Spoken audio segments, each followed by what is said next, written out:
কেন্দ্রীয় সরকারকে।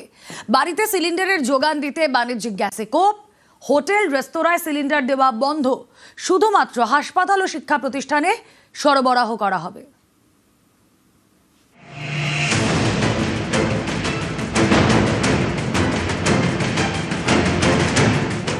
মধ্যপ্রাচ্যে যুদ্ধের জেরে বন্ধ হরমুজ প্রণালী, আমদানিতে ধাক্কা, দাম বেড়েছে রান্নার গ্যাসের। সংকট এমন পর্যায়ে পৌঁছেছে যে এবার এসমা জারি করতে হলো কেন্দ্রকে।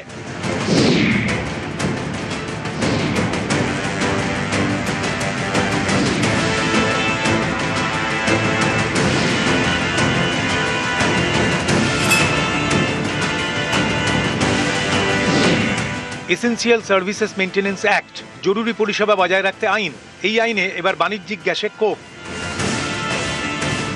পেট্রোলিয়াম ও প্রাকৃতিক গ্যাস মন্ত্রক ডিস্ট্রিবিউটরদের নির্দেশ দিয়েছে আপাতত হাসপাতাল ও শিক্ষা প্রতিষ্ঠান ছাড়া 19 কেজির গ্যাস সিলিন্ডার বিক্রি করা যাবে না।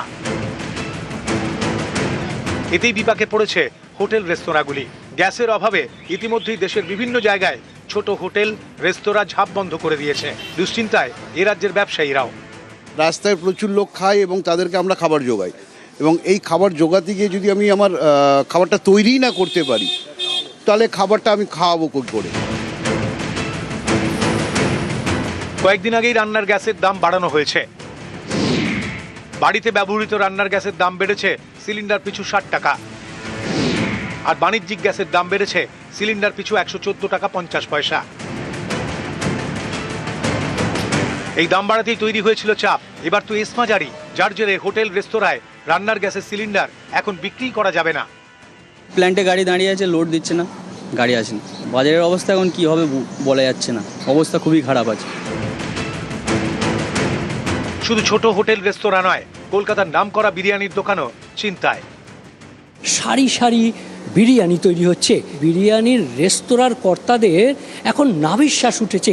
গ্যাসের সংকট, যুদ্ধের পরিস্থিতিতে এখন কার্যত সংকটে রয়েছে এই বিরিয়ানি চেইনের রেস্তোরাঁ। আমরা খুবই সংকটে পড়ে গেছি। আমাদের যা রিকোয়ারমেন্ট গ্যাসের তার 50% পাচ্ছি। বলছে গ্যাসওয়ালা গ্যাস দিতে পারবো না, প্রোডাকশন বন্ধ হয়ে গেছে। এটা লাস্ট আমাদের দিয়েছে। চিন্তা ভাবনা করা হচ্ছে যদি কাঠ কয়লা দিয়ে করা যায়।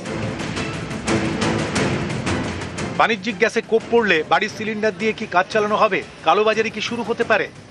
এখনই যার কাছে যা স্টক আছে সেটারই ব্ল্যাক মার্কেটে অলরেডি ব্ল্যাক হওয়া আরম্ভ হয়ে গেছে। জনগণের একটা বিরাট অসুবিধায় পড়বে। আমরা ব্যবসা করে খাই, আমাদের সংসারে টান পড়বে, সব রকমভাবেই আমরা এফেক্ট হয়ে দাঁড়াবো। এই পরিস্থিতিতে পেট্রোলিয়াম ও প্রাকৃতিক গ্যাস মন্ত্রক একটি পর্যালোচনা কমিটি তৈরি করেছে। 3 রাষ্ট্রায়ত্ত তেল সংস্থার কর্তাদের নিয়ে 3 সদস্যের কমিটি। নিউজ 18 বাংলা।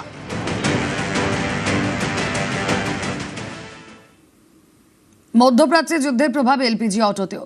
পেট্রোল পাম্পে গ্যাসের আকাল, পাম্পে অটোর লম্বা লাইন, দীর্ঘ অপেক্ষার পর মিলছে গ্যাস। কলকাতার বিভিন্ন জায়গায় ভোগান্তিতে অটো চালকরা। স্ট্যান্ডে অটো না মেলায় হয়রানি যাত্রীদেরও। নানা করে 3 ঘন্টা হয়ে গেছে। 3 ঘন্টা হয়ে গেল। 3-3.5 ঘন্টা হয়ে গেছে। যে পাম্পগুলো আছে আশেপাশে সবগুলোতে এই অবস্থা? হ্যাঁ, সবগুলোতে আরো বেশি। এটাতে একটুখানি পাওয়া যাচ্ছে বলে তাই জন্য এটাতে লাইন দেওয়া হয়েছে, কিন্তু বাকি পাম্পগুলোতে সরাসরি বলে দিচ্ছে গ্যাস পাওয়া যাবে না। যেইটুকুনি আছে সেইটুকুনি দেবো, এর বেশি আর পাওয়া যাবে। তো এখানে এসে দেখছি তো প্রচুর লাইন আছে, আমি তো এখানেও পারবো না নিতে।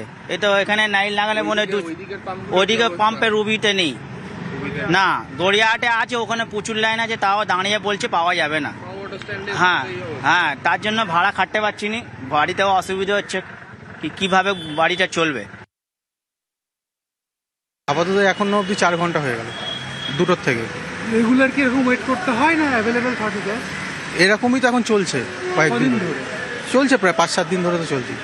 ক্রাইসিস কি হঠাৎ করে তৈরি হলো? হঠাৎ করে হয়েছে, হ্যাঁ হঠাৎ করেই হয়েছে, কারণ এর আগে অবধি এরকমভাবে কোনো লাইন দিতে হতো না। হয়তো থাকতো 8-10টা গাড়ি থাকতো, এর বেশি থাকতো না, কিন্তু এখন বেশি করে দিতে হচ্ছে। 4 ঘন্টা লাইন দিয়ে আসলাম এখানে। না, এটা 4-5 দিন ধরে চলছে। এটা গ্যাস কি কম আছে? কি বলছে সরকার? বলছে যে পাম্পে ছাড়া কোথাও গ্যাস পাওয়া যাচ্ছে না, তো সবাই এখানে আসছে। যারা কাটা গ্যাস ভরতো তারা এখানে আসছে, এখানে গ্যাস ভরছে, এই আছে। দাম কি বেড়েছে? দাম তো আগে থেকে 2 টাকা বেড়েছে। বিশ্বজোড়া জ্বালানি সংকটেও নাছোড় ট্রাম্প। হরমুজ প্রণালী বন্ধ নিয়ে ফের ইরানকে হুঁশিয়ারি। ইরানের তেলের দাম বাড়ানোর হুমকিতে পাল্টা জবাব। হরমুজ হয়ে তেল সরবরাহ রুখলে ভয়ঙ্কর পরিণতি। পুরিগুণ জোরদার হবে মার্কিন হানা, হুঁশিয়ারি ট্রাম্পের। মৃত্যু, আগুন, আক্রোশের রাত চলবে বলে হুঁশিয়ারি। ইরানকে হুঁশিয়ারি দিতে গিয়ে চীনকেও নিশানা ট্রাম্পের।